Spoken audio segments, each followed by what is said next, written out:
হরে কৃষ্ণ কৃষ্ণ কৃষ্ণ হরে হরে, হরে রাম রাম রাম রাম হরে হরে। জয় গুরুদেবের জয়, জয় গুরুদেবের জয়, জয় গুরুদেবের জয়, জয় রাধাকৃষ্ণের জয়, জয় পঞ্চতত্ত্বের জয়, জয় গৌর নিতাই সীতানাথের জয়, জয় কৃষ্ণ ভক্তের জয়, জয় রাধাকৃষ্ণের জয়। হরে কৃষ্ণ। আজ আমি যেই আলোচনা নিয়ে আসছি তাহা হলো স্বর্গ লাভ ও বৈকুণ্ঠ লাভের মধ্যে পার্থক্য কী। আমরা এই জগতে বলি যে কেউ স্বর্গে যায়, আবার কেউ বৈকুণ্ঠ প্রাপ্তি হবে। তো এই স্বর্গস্থান আর বৈকুণ্ঠের স্থান, এই দুইটার মধ্যে পার্থক্য, এই পার্থক্য সম্বন্ধে বলতেছি। যেমন স্বর্গে কারা যেতে পারে? অল্প পূর্ণ ব্যক্তি স্বর্গ লাভ করে থাকেন, যারা সব সময় ভগবানের গুণ কীর্তন করেন, তারা পূর্ণ ফল করেন, তাতে অল্প পূর্ণ লাভ হয়।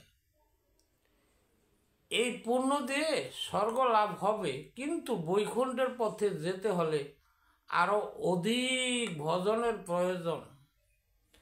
তাই অল্প পুণ্য দিয়ে বৈকুণ্ঠ পাওয়া দুঃসাধ্য। এই পার্থক্য হলো এইটুকু।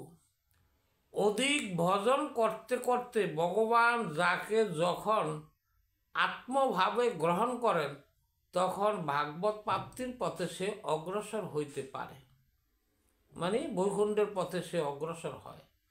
তার তখন সংসার বুদ্ধি, বেদ বুদ্ধি, শাস্ত্র বুদ্ধি এই সমস্ত সে পরিত্যাগ করেন। এই বুদ্ধি, তার জ্ঞান থাকে না, সংসারিক জ্ঞান। তো সংসার বুদ্ধিটা আর বেদ নিষ্ঠা বুদ্ধি এগুলা কি, তা সংক্ষেপে আমি আলোচনা করছি। সংসারে এমন এক বন্ধন, জীব আবদ্ধ হয়ে থাকে, তাই ওই জীবকে বলা হয় কি, বদ্ধ জীব। তাই সংসার সাগরের সাথে তুলনা দিয়েছেন। যে ব্যক্তি সংসার ছেড়েছেন, সে ভাবছেন সমুদ্রের কূলে এসে দাঁড়াইলাম, এতদিন আমি হাবুডুবু খাচ্ছিলাম, ভগবানের কৃপা করে আমাকে উদ্ধার করেছেন। এখানে সংসার সাগরের সাথে তুলনা দেওয়ার উদ্দেশ্য হইল, সাগরের যেমন কুল কিনারা নাই, তেমন মোহমায়া বা সংসার বিষয়ে বাসনার কুল কিনারা নাই। এই সংসারের ভিতরে মায়ায় জড়িত এবং বিষয় বাসনা, তার কোনো শেষ নাই। তার যদি আজকে একটা বাসনা পূরণ হলে এরপরে আরেকটা আইসা দাঁড়ায়, এরকম কুল কিনারা নাই। তাই সাগরের সাথে তুলনা করা হয়েছে। এই সংসারটা একটা সাগর। যারা ভগবানের পথে আছেন, তাদের সংসার জ্ঞান বুদ্ধি হারিয়ে যায়। সংসারের থেকেও সংসারে তার আসক্তি নাই। এখন হলো বেদ বুদ্ধি বা শাস্ত্র, বেদ মানে শাস্ত্রের বুদ্ধি, শাস্ত্র জ্ঞানও তার থাকে না। এখানে বেদ অর্থ হইল শাস্ত্র, অর্থাৎ বেদ বিধান, শাস্ত্র জ্ঞান। ভগবানকে জানতে হলে শাস্ত্রের মাধ্যমে জানা হয়। শাস্ত্র পাঠ করে অথবা শাস্ত্র শ্রবণ করে, এবং জানা শোনার মাধ্যমে শ্রদ্ধা আসে। শ্রদ্ধা হলে ভগবানের প্রতি ভক্তি হয়। ভগবান যাকে গ্রহণ করেন, তার যদি শাস্ত্র জ্ঞান বা শাস্ত্র নিষ্ঠা থাকে, তা পরিত্যাগ করে ভগবানের ভজন করেন। এই যতক্ষণ এই শাস্ত্রীয় জ্ঞান যদি সাথে থাকে, তখন কি হয়, এই শাস্ত্র জ্ঞান থাকলে কি হয়, এই শাস্ত্র জ্ঞান নিয়ে সে বিচার বোধ তার সৃষ্টি হয়। যখনই ভগবানের ভজনে যায় সে কিন্তু শাস্ত্র জানে, অনেক শাস্ত্র জানলো, ওই শাস্ত্র জ্ঞান বাদ দিয়ে একমাত্র ভগবানের শরণাগত হয়। তাই ভগবান বলছে সর্বধর্ম পরিত্যাজ্য, মানে সর্বধর্ম পরিত্যাগ করে তুমি আমাকে ভক্তি করো, আমাকে প্রণাম করো, আমাকে স্মরণ করো। যখনে সে ভগবদ্ধামে যেতে চাইবে তখন তার এই জ্ঞান থাকে না, শাস্ত্র জ্ঞান এবং এই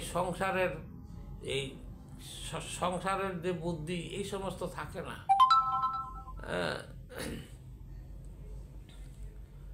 এখন কথা হইল, তাই তার শাস্ত্র জ্ঞানের দরকার নাই। ভগবানের বৈকুণ্ঠ লাভ যারা করেন তারা কোনো শাস্ত্র জ্ঞান দিয়ে ভগবানকে লাভ করা যায় না। স্বর্গ লাভ এখন গেল, বৈকুণ্ঠ লাভ, এখন আমি স্বর্গ লাভের কথা বলছি। স্বর্গ লাভ সোমযজ্ঞের মাধ্যমে, সোমযজ্ঞ কি জিনিসটা, এর মাধ্যমে কিন্তু স্বর্গ লাভ করা যায়। সোম রস হইল স্বর্গের আনন্দ ভোগের বস্তু। যারা সোম রস বা সোমযজ্ঞে উত্তীর্ণ হয় তারা স্বর্গে আনন্দে থাকে, তাদের ওইখানে আরাম আয়াসের যা তার প্রয়োজন, যা চাইবে তাই হয়। এটি কি বলছে আনন্দ ভোগের বস্তু। এখন এই আনন্দ ভোগের বস্তু কি কি দেওয়া হয়, এই সোমরসটা কি, যারা ত্রিবেদ অর্থাৎ ঋক সাম যদু এর যজ্ঞ দ্বারা বেদজ্ঞ হয়ে স্বর্গের সোমরস পান করে। এই তিনটা বেদে যদি উত্তীর্ণ হয় এবং তিন বেদের শাস্ত্র যদি যজ্ঞ দ্বারা সে শাস্ত্র জ্ঞানী হয়, সেও কিন্তু সে স্বর্গ লাভ করে। এখানে এই যে কথাটা বলছে, এই যে তিনটা ভেদ, এই বেদ দেওয়া কি হয় স্বর্গ লাভ, কিন্তু বৈকুণ্ঠ লাভ হয় না। এই স্বর্গ লাভের জন্য